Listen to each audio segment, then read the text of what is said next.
Good morning বন্ধুরা। তো আজ হলো পরের দিন আর এখন বাজে বেলা 10:30। তো 10:30টায় আমরা বেরিয়ে পড়লাম। তো এখন আমরা চলে যাব শিলিগুড়ি। শিলিগুড়ি মানে আজকে আমাদেরকে এনজিপিতে থাকতে হবে, কেননা আমাদের ট্রেনটা মানে ক্যান্সেল হয়ে গেছে। তো এখানে দেখো তিরুপতি লজ, এটা একদম এনজিপিতে রেলওয়ে স্টেশনের কাছাকাছি এটা। তো এখানেই আমাদের লজটা বুক করা ছিল, কিন্তু আমাদের মানে আজকে রাতটা থাকবো, ভোরবেলা আমাদের ট্রেন ছিল 6টার সময়, কিন্তু আমাদের ট্রেন তো ক্যান্সেল হয়ে গেল, যার জন্য আমাদেরকে আবার বাসের টিকিট কাটতে হয়েছে। আর আমাদের বাস সেটা সন্ধ্যে 7টায়, সেই জন্য আমাদেরকে এখানে থাকতে হবে আরও একটা বেলা। তো আমাদের রুমগুলো ওরা অ্যারেঞ্জ করে দিল, এবার আমরা রুমে গেছি।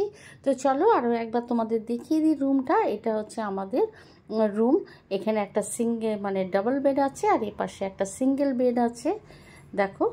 আর এখানে সেন্টার টেবিল আছে একটা, এটা একদম রাস্তার সামনেটা, যেখানটা দিয়ে আমরা এন্ট্রেন্স মানে নিলাম, সেখানে ওই দিকটা হচ্ছে ভেতর দিকে, পাশে এশারা দিদিরা রয়েছে, আর ওইদিকে আছে ওয়াশরুম, আর এখানে আছে একখানা সোফা। এরপর দেখো আমরা ফ্রেশ হয়ে চলে এলাম শিলিগুড়িতে। এখানে হোটেল বিনায়কে আমরা এখানে খাবো।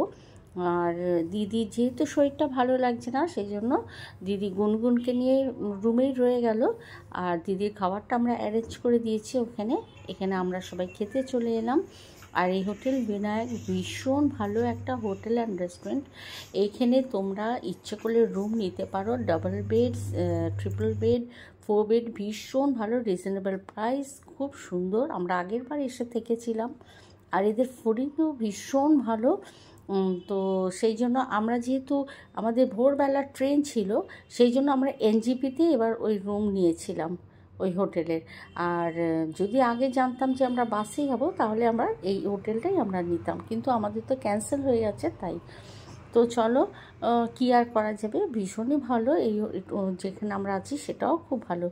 তো দেখো আমরা কি কি খাবার নিয়েছি সেটা তোমাদের সাথে একটু শেয়ার করি।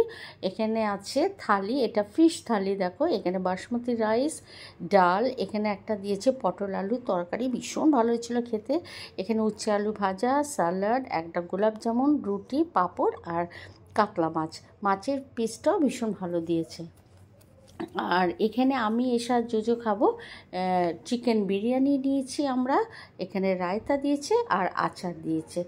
আর অরূপ, গৌতম, তারপরে দাদা, ওরা সব থালি খাবে, আর আমরা 3জন খাবো বিরিয়ানি। তো চলো আমরা খাবারটা খেয়ে নিই।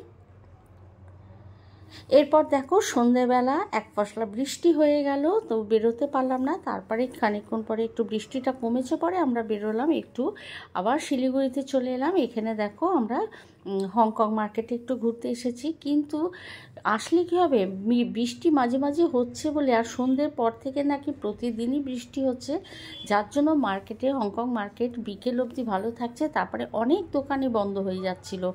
আর সত্যি কথা, আমরাও বেরোবার আগে এক পশলা বৃষ্টি হয়ে গেছে, যার জন্য কিছু কিছু দোকান বন্ধ হয়ে গেছে, আর মাঝে মাঝে বৃষ্টিটা নেমে যাচ্ছে। তার মধ্যেও একটু ঘুরে নিলাম, কেননা হংকং মার্কেট এর আগে অনেকবারই ঘুরে নিয়েছি, তবু আসলে তো মনে হয় কিছু জিনিস কিনবো, দেওয়ার থাকে। তো সেই জন্য সবাই মিলে একটু বেরিয়ে পড়লাম। আর এই দেখো হংকং মার্কেটে এখন আমরা ঢুকে যাব।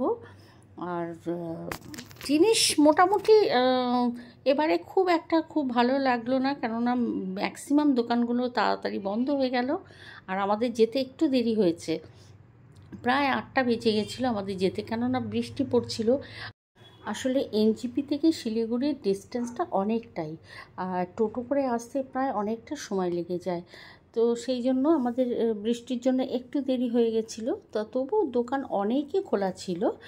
আর সত্যি কথা বলতে, এর আগেও যখন 2-4বার আমরা হংকং মার্কেটে ঘুরেছি, জিনিস কিনেছি, সেই তুলনায় এবারে খুব একটা বেশি ভালো লাগলো না, কেননা অনেক দোকানগুলোই বন্ধ ছিল, আর মনে হয় রাত হয়ে গেছে, আর প্রতিদিন বৃষ্টিটা হচ্ছে বলেই না বন্ধ হয়ে গেছে অনেকগুলোই দোকান। তা এবার আমরা জিনিস দেখছি, এখানে ওই বড় বড় ফ্লাক্সগুলো যেটা আছে সেটা দেখছিলাম। আর দিদি এই প্রথম এলো হংকং মার্কেটে, যার জন্য দিদিরও অনেক কিছু কেনার ছিল, আর ম্যাক্সিমাম গুনগুন শোনার জন্যই জিনিস কেনা হয়েছে। আর সবই তো এখন আমাদের এখানে পাওয়া যায়, তবুও ঘুরতে গেলে মনে হয় না যে একটু সবাইকে টুকটাক কিছু জিনিস দিতেই হয়, বাচ্চাদের তো বিশেষ করে দিতে হয়, তাই জন্য একটু ঘুরে ঘুরে কেনা। আর এখানে গুনগুন শোনার জন্য আমি একটা ছাতা কিনলাম, বাচ্চাদের যে ছোটো ছোটো ছাতাগুলো পাওয়া যায়। এখন তো ও নিয়ে বেরোতে পারবে না, কিন্তু ওই ছাতাটা কিনলাম ও খেলবে বলে, সেই জন্য নিয়েছি। তারপরে টুকটাক জিনিস কেনা ছিল, সেগুলো নিলাম। এরপর আমরা আবার তাড়াতাড়ি রওনা দেবো, কেননা মাঝে মাঝে বৃষ্টি হুড়মুড় করে নেমে পড়ছে। আর আমাদেরকে হোটেলে গিয়ে তারপরে খেতে হবে, কেননা শিলিগুড়িতে এখন খেতে গেলে অনেকটা দেরি হয়ে যাবে, আর অত রাতে বাচ্চা নিয়ে ফিরতে পারবো না। সেই জন্য আমরা চটপট করে কেনাকাটাগুলো করে নিলাম, নিয়ে আর দেখো না বৃষ্টি বলতে বলতে নেমে পড়েছে। তো ওই দোকানে আমরা দাঁড়িয়েছিলাম। এরপর আমাদের যে টোটোওয়ালা আমাদের নিয়ে এসেছিলো সেই ভাই আবার চলে এসেছে। তো আমরা তাড়াতাড়ি করে ওর জিনিস কিনে নিয়ে এবার আমরা চলে যাব। আর খুবই ভালো লাগলো, মানে আমাদের খুব শর্ট ট্রিপ ছিল এটা। তো চলো ভিডিওটা এখানেই শেষ করছি, নেক্সট ভিডিও নিয়ে আবার আসবো।